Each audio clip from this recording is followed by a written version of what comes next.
Hello, friends, and welcome back to Malicious Compliance Stories.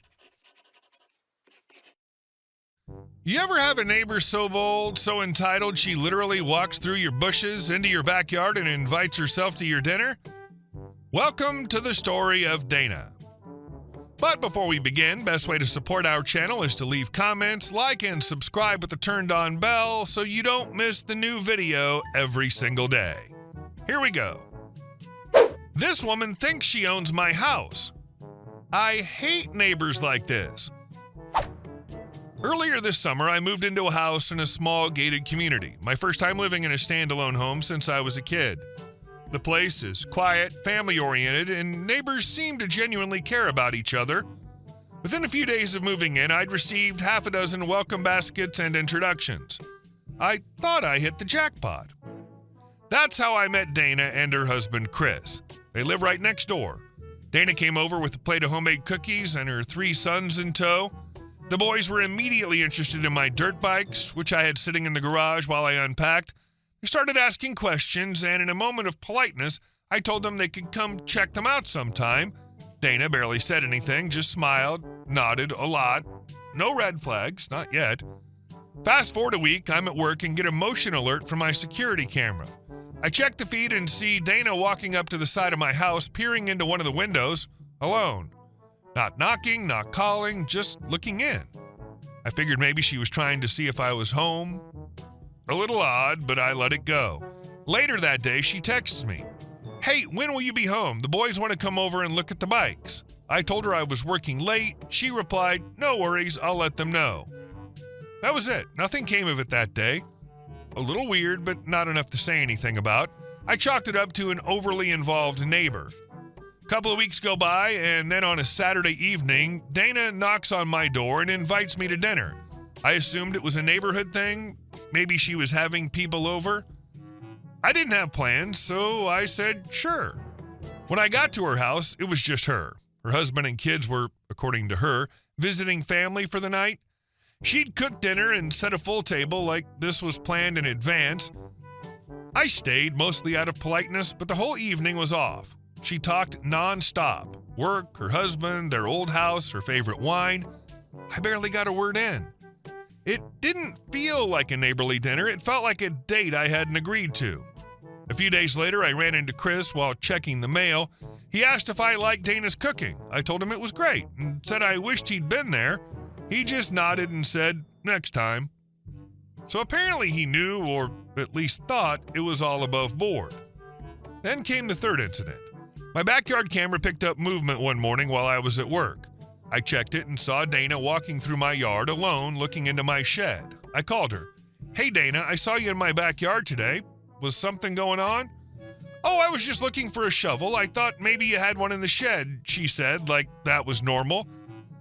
"I keep my tools in the garage," I told her, "and I have cameras out back, just so you know." She apologized, said she didn't mean anything by it. I told her to please ask before coming onto my property again. A few hours later, she texted me a picture of my boat parked in my own driveway. "We should go out on this sometime." I didn't reply. Which brings us to last night. I had my girlfriend over. We were in the backyard grilling, enjoying the weather, music playing, drinks in hand, just a normal low-key evening. Out of nowhere, Dana walks into the backyard, not through the gate. She literally comes through the bushes on the side like she was sneaking up on us. Behind her were her 3 sons and Chris, all looking like they didn't know why they were there. "Hey, neighbor," she says cheerfully. "Smells amazing back here. The boys and Chris were hungry, so I figured we'd join you." I stood there, frozen, spatula in one hand, drink in the other. I don't think I made enough for everyone," I said, trying to keep it light. "Oh, we're not that hungry. We can just hang out," she replied, already making herself comfortable. Her boys plopped down on the edge of my deck like they lived there. Chris looked sheepish, but didn't say anything. My girlfriend gave me a look like, "What the hell is going on?" We sat there awkwardly while Dana talked and talked and talked, ignoring every social cue like they were just decorations. They didn't leave until my girlfriend did.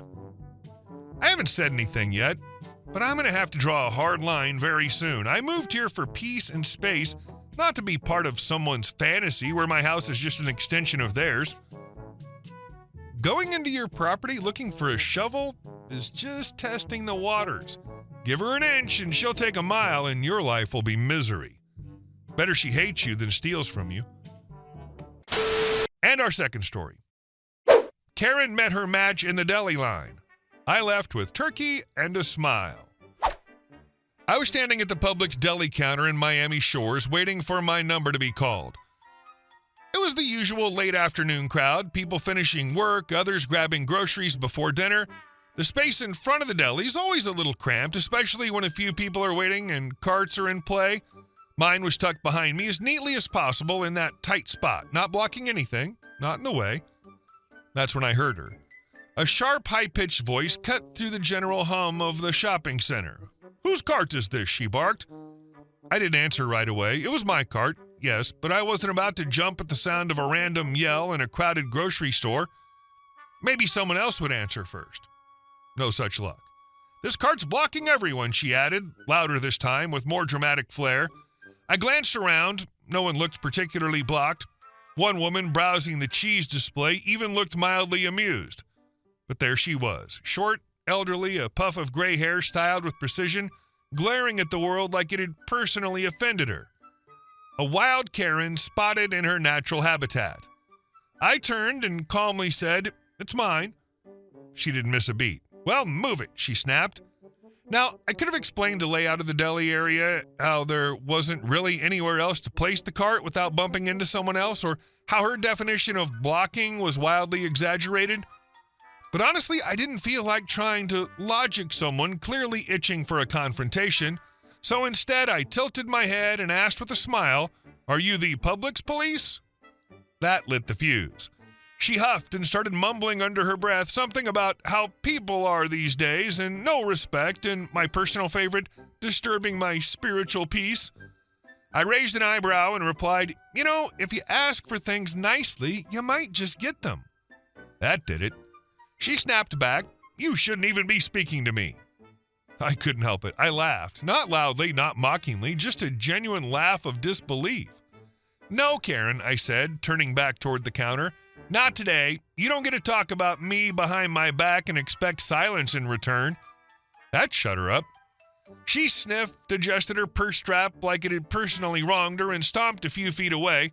Within seconds, she had cornered an unsuspecting employee and launched into a full-on monologue about how the quality of the deli had gone downhill lately. I didn't say anything else. My number got called, I placed my order, and I left with my turkey slices and a grin that wouldn't quit. The whole way home, I chuckled to myself, not because I'd won anything, but because sometimes not letting a random stranger ruin your vibe is a small but deeply satisfying victory. So she wasn't the Publix police after all. Love your exchange with this overbearing woman. Really, just take your number, wait your turn, and shut your damn mouth. And our last story. Hide your boat from the street. Sure. My neighbor and I have always had the kind of friendship that's built on petty creativity. He's a retired Coast Guard guy, owns a decent chunk of property, and keeps a legit seaworthy boat parked alongside his house like it's a driveway ornament. We're talking full-size, saltwater-ready vessel, not some rinky-dink fishing skiff. It's been there for years, never caused an issue, but of course one day a letter arrived from the city. Apparently someone complained. The letter cited a local ordinance about non-passenger vehicles and marine vessels being visible from the street, and gave him 30 days to either relocate the boat or install a visual barrier. Relocate it where exactly? To his other landlocked driveway? Yeah, no. So being the practical man he is, he complied. He built the fence, new posts, treated wood, even ran a concrete pad to serve as an extended parking spot. It wasn't cheap, and the entire time he grumbled about the absurdity of hiding a boat in a coastal town. 2 weeks after the project was finished, he rang my doorbell with a grin that was all teeth and scheming. "I've got an idea," he said, "and it involves your painting skills." I've done some murals around town, mostly nature scenes on garage doors and one terrible eagle mascot for the high school gym. So naturally, I asked what kind of vibe he was going for. He gestured across the street toward his brand new wooden gate. "I want you to paint a boat on here. My boat, sitting in the driveway, right where it is, only, on the fence. I stared at him. You want a painting of your actual boat on the fence that's hiding your actual boat? Exactly. That was how I found myself spending 2 weekends painting a 2-scale version of his boat onto the slats of the freshly mandated city gate. It was oddly satisfying, recreating the shape, the slight patina on the hull, even the little decals on the side. By Sunday afternoon, it looked uncannily like there was no fence at all. From across the street, you'd swear the boat was still sitting proudly in plain sight, open to the world. He even posed for a photo next to it, one hand resting on the fence like Vanna White. I hope the city likes some creativity, he said. 3 days later, a city code enforcement officer showed up, not to issue a violation, but to take pictures. Turns out they'd received another complaint, and the officer came out to verify whether the boat was still visible from the street. He stood there for a good 5 minutes, squinting, looking at the fence, then back at his clipboard. Neighbor walked outside, leaned casually on the painted fence, and said, "Morning, something wrong?" The guy blinked. Where's the boat?" "Behind the fence, just like you asked." He hesitated. This isn't the boat?" "Nope, it's just a painting. My buddy here did it." He gestured at me. I gave a small wave. The officer sort of sighed like he wasn't sure if he was being pranked. "You do know this could be considered non-compliant if the intention is to depict the object that's meant to be hidden." My neighbor grinned. "You said the vessel had to be hidden from physical view, not artistic representation. Would you also fine me for painting a picture of my car?" The officer blinked again. "I suppose not." After another awkward pause, he took a few photos for documentation, thanked us for our cooperation, and left. Later that week, the HOA newsletter came out. On page 3, a full-color photo of the painted fence with a caption that read, "We admire the creative spirit of our residents. Please remember to comply with local ordinances regarding vehicle visibility. Murals are not currently prohibited, but this may be subject to review." Which is bureaucrat speak for, "We don't know what to do with this, so we're just going to quietly panic."